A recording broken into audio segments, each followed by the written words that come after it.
Here are the stories shaping the world this morning and why they matter. The United States has launched new strikes on Iran after attacks on commercial vessels in the Strait of Hormuz, sharply raising tensions around one of the world's most important shipping corridors. U.S. Central Command said American forces struck more than 80 targets in Iran with precision munitions.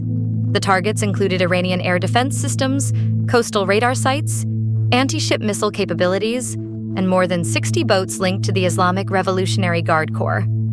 The strikes followed attacks on 3 commercial vessels in the Strait of Hormuz. A maritime security expert said 2 of the vessel strikes were confirmed, including an LNG tanker from Qatar that caught fire and a Saudi ultra-large crude carrier. The Strait of Hormuz is a narrow waterway between Iran and Oman, and it is central to global energy markets. Disruption there can affect fuel prices far beyond the Gulf, including costs for commuters, farmers, manufacturers, and families already managing tight budgets. President Donald Trump said the recent memorandum meant to end hostilities was no longer holding. Speaking about that agreement, he said, "I think it's over." He also said he was throwing in the towel on Iran negotiations, and oil prices jumped after those remarks. The U.S. Treasury also revoked a license that had authorized Iranian oil sales, reversing relief granted under the memorandum. Iran's Deputy Foreign Minister, Kazem Garibabadi, said both the strikes and the license revocation violated the agreement. Iran said the oil sanctions move violated Article 10 of the Memorandum of Understanding. Tehran condemned the U.S. actions and said it would respond. Iran's Revolutionary Guard said they targeted 85 U.S. military sites in Bahrain and Kuwait. Bahrain and Kuwait sounded air raid sirens after the reported Iranian attacks. Shipping companies are now reassessing routes through Hormuz, including routes near Iran, Oman, and U.S. Navy-guided lanes. That uncertainty matters not only to governments and energy traders, but also to merchant crews, port workers, refinery staff, and consumers who can feel the effects of instability through prices and supply delays. The immediate question this morning is whether Washington and Tehran can prevent another round of retaliation from becoming a broader regional conflict. Diplomacy appears strained, but the stakes are clear. Protecting civilian shipping, preventing further military escalation, and keeping energy markets from adding pressure to ordinary households. At the NATO summit in Ankara, Turkey, President Trump used the gathering to criticize allies over Iran, defense spending, and Greenland, while alliance leaders tried to keep the focus on Europe's defense capacity and its dependence on the U.S. military. NATO Secretary General Mark Rutte said the new U.S. attacks on Iran were absolutely necessary, and said the United States remained committed to NATO. But the summit also exposed strains inside the alliance at a moment when European governments are already under pressure to spend more on security while maintaining public services at home. Trump criticized NATO states for not helping with the war in Iran. He also repeated his desire to take over Greenland, an autonomous Danish territory, and said he wanted to cut all trade with Spain. Defense spending was another major point of tension. Trump arrived with the expectation that NATO leaders increase spending further. At the previous NATO summit in The Hague, allies pledged to spend 5% of gross domestic product on defense by 2035. For many European countries, that level of spending would require major budget choices affecting healthcare, housing, climate programs, education, and taxes. The Ankara summit also put Turkey's military role back in focus. Trump suggested Turkey deserved F-35 fighter jets, despite opposition linked to Turkey's use of Russian air defense missiles. Turkish President Recep Tayyip Erdogan said he believed a positive decision could emerge on the F-35 issue. The broader debate inside NATO is not only about weapons and budgets. It is about how much Europe can defend itself if U.S. policy changes quickly from one administration to another. Leaders are trying to strengthen European industry, air defense, and ammunition production while still relying heavily on American systems. For workers and families across NATO countries, the practical question is how governments balance security with everyday needs. Defense factories may see new investment and jobs, but public budgets are not unlimited. The challenge for alliance leaders is to build credible defense capacity without treating social stability as an afterthought. Iran has held a week-long funeral procession for late Supreme Leader Ayatollah Ali Khamenei, drawing large crowds in Tehran and bringing mourners to important Shia sites in Iran and Iraq. Iran marked 6 days of mourning for Khamenei, who was killed on February 28 in a joint U.S.-Israeli operation that bombed his home office compound. 4 members of Khamenei's family were also killed in the strike. Authorities described the funeral as the biggest public event in modern Iranian history.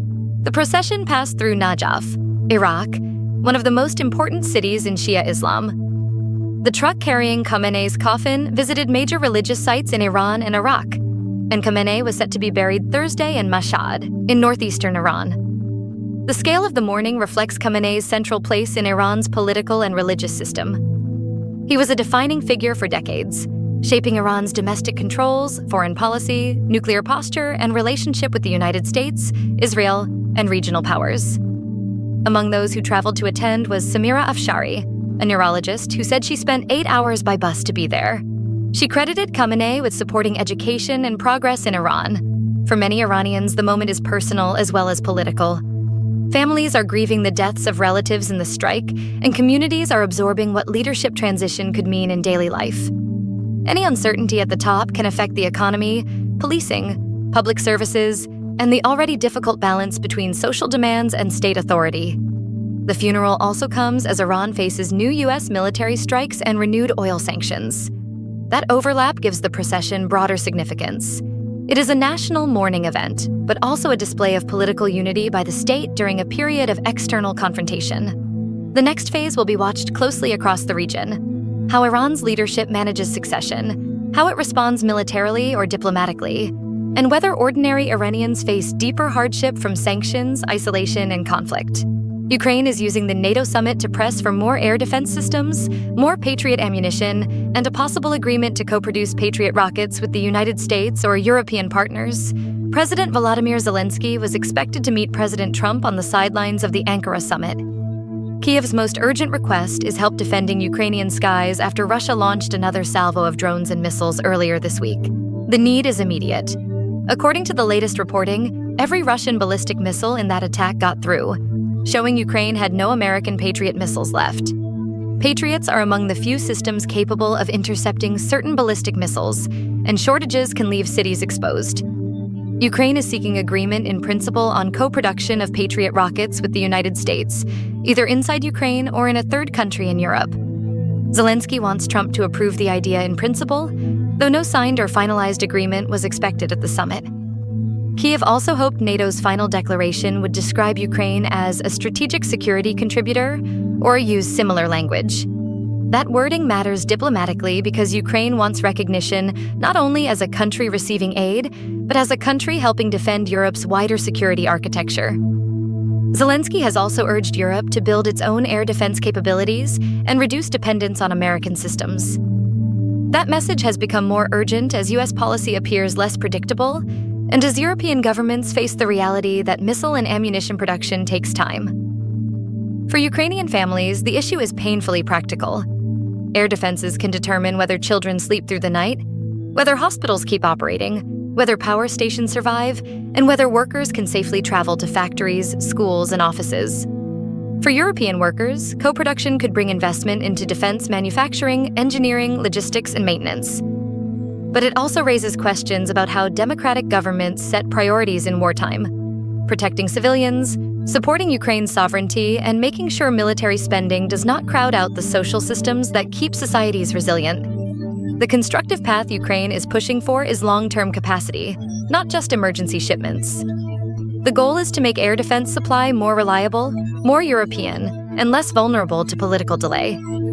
China has brought into effect a new ethnic unity law that strengthens state control over minorities, promotes Mandarin Chinese, expands the Sinicization of religion, and extends liability to overseas groups and individuals. The law took effect this month after approval by the National People's Congress in March. It aims to heighten what Beijing calls a sense of community for the Chinese nation and support the great rejuvenation of the Chinese nation. The law affects ethnic minorities, including Uyghurs and Tibetans. It calls for Mandarin Chinese to be the primary language from before elementary school, and it promotes the Sinicization of religion, a policy that pushes religious practice to conform more closely to the ideology and culture approved by the Chinese state. The legislation also covers Taiwan and Hong Kong. It bans acts that undermine ethnic unity or promote separatism. Overseas organizations and individuals can be held liable, extending the law's reach beyond China's borders. In Japan, 4 cross-party parliamentary groups issued a joint statement condemning the law and calling for its repeal. Uyghur, Tibetan, and other community representatives in Japan also held a news conference denouncing the legislation. The Chinese government presents ethnic unity as a matter of national stability. But critics say the law deepens pressure on communities whose languages, religious practices, and cultural identities are already tightly controlled. For families, the effects can be intimate and lasting.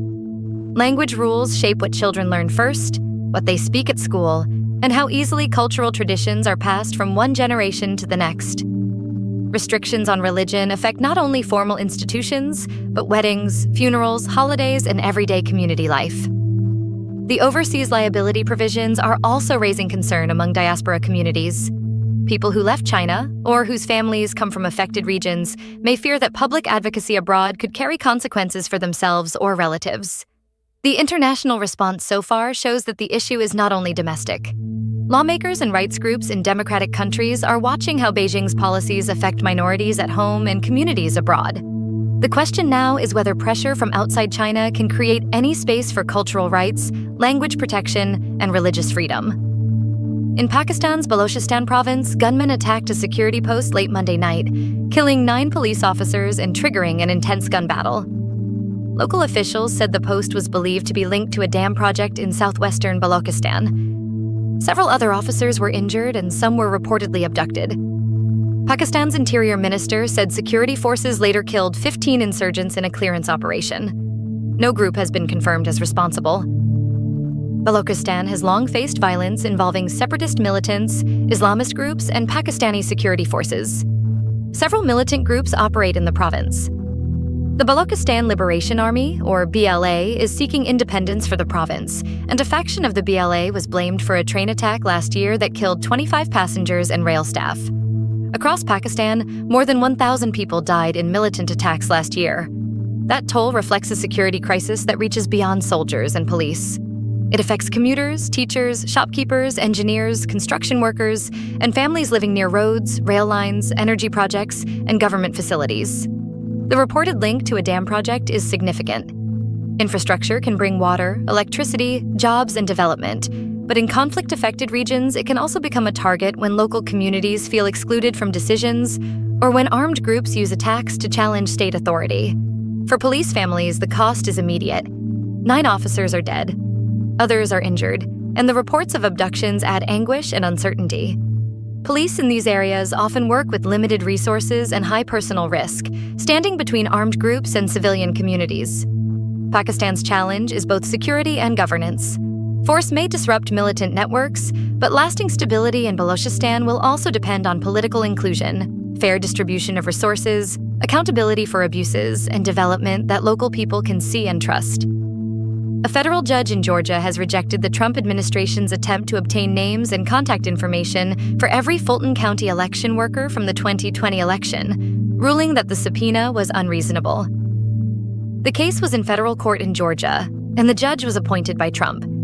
The ruling cited the low need for the information and the burdensome nature of the disclosure. Fulton County, which includes Atlanta, has been a repeated target of false claims about the 2020 election. Trump has repeatedly claimed without evidence that voter fraud in heavily Democratic Fulton County caused his loss in Georgia. The judge's decision matters because election workers have faced years of harassment, threats, and public suspicion fueled by false fraud claims. Many of those workers are ordinary public employees, temporary staff, retirees, and civic-minded residents who help run polling places, process ballots, answer voter questions, and make elections function. Releasing names and contact information for every election worker from the 2020 election could have exposed people to unwanted attention or intimidation, even when the legal need for that information was limited. The ruling recognizes that government investigations must be balanced against privacy, safety, and burden. Election administration depends on trust, but it also depends on people being willing to do the work. If poll workers and election staff believe their personal information can be swept into politically charged investigations without a strong justification, recruitment becomes harder, and democracy becomes more fragile at the ground level. The court did not need to settle political arguments about 2020 to reach this decision. It focused on the subpoena itself and found it unreasonable. That is a reminder that the rule of law often works through process. Limits on government power, standards of relevance, and protection for people who are not public figures, but whose work keeps public institutions running. In New York City, officials warned that a high-rise building under construction was at risk of collapsing, prompting evacuations of nearby buildings. The concern centered on a construction tower where officials reported serious structural damage, including damage to floors and beams that had buckled roughly 20 floors up. Surrounding buildings were evacuated as a safety precaution. For residents and nearby workers, that kind of order can mean leaving home or work quickly, without knowing when it will be safe to return. It can disrupt childcare, medical appointments, wages, deliveries, and small businesses in the area. Construction safety in a dense city is a public issue, not just a private development problem. A structural failure can endanger construction workers first, but also neighbors, pedestrians, firefighters, inspectors, and transit users nearby. New York has a large and complex building industry, and high-rise construction depends on careful engineering, strong inspections, clear communication, and safe working conditions. When warning signs appear, the priority is preventing harm before a collapse occurs. The evacuations show officials taking a precautionary approach. That can be frustrating for residents and businesses forced out of buildings, but it is also how cities reduce the chance of a construction emergency becoming a mass casualty event. The next steps are likely to involve engineers, city inspectors, contractors, and emergency management officials determining how stable the structure is, what repairs or demolition may be needed, and when people nearby can safely return. For now, the central concern is protecting lives while accountability and technical answers follow. The Justice Department is challenging disparate impact liability, a legal framework long used by the Equal Employment Opportunity Commission to address workplace policies that appear neutral but disproportionately harm protected groups. The EEOC has enforced workplace discrimination laws for more than 60 years.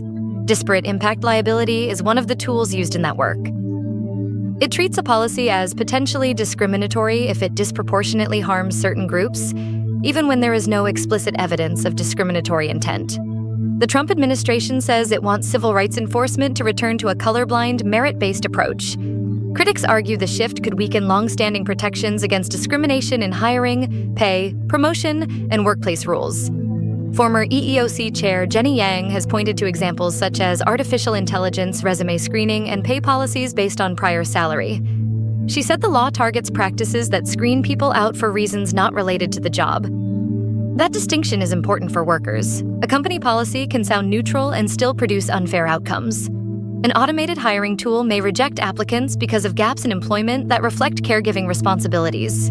A strength test may exclude women from jobs where that level of strength is not actually required.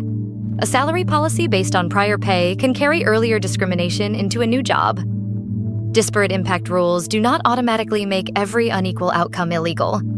Employers can defend practices that are genuinely job-related and necessary for the business. But the framework gives workers a way to challenge systems that lock people out without a valid reason. The debate comes as more employers rely on algorithms, data tools, and standardized screening systems. Those tools can make hiring faster, but they can also reproduce bias at scale if no one is required to test the results.